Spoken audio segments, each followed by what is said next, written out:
adesso vorrei leggervi un quadretto veneziano, che è una cosa che succede spesso a Venezia.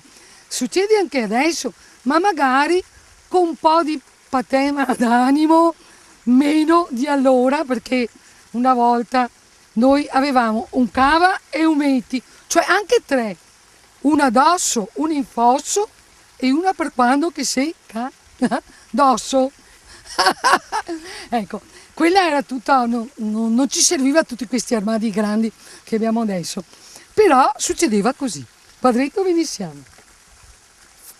Un cava e un metti già era dote, e che il cava sempre destirà, su corda che guardava il rio.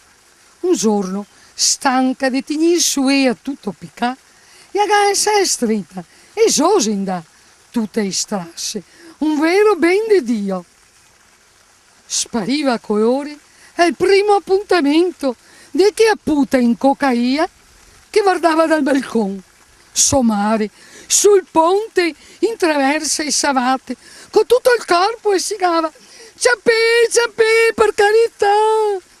Ma l'acqua ruffiana, d'accordo con smanfaro venteseo, imbovoando si tirava tutto sul letto, correndo come un puteo.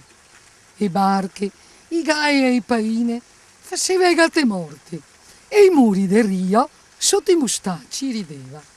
Sui scaini intanto un garangheo dei curiosi, diceva è sua, ma nel rio non passava anima viva. Ma che sei sempre un santo per i poaretti, e proprio quando sul peo dell'acqua l'ultimo per dei mudande soffegava il merlo, in dentro un sandor con remo in man arrivava e sciaffisando l'acqua vantava tutto per i capelli, e mentre il sorriso tornava su che bocche, così il sandor spariva.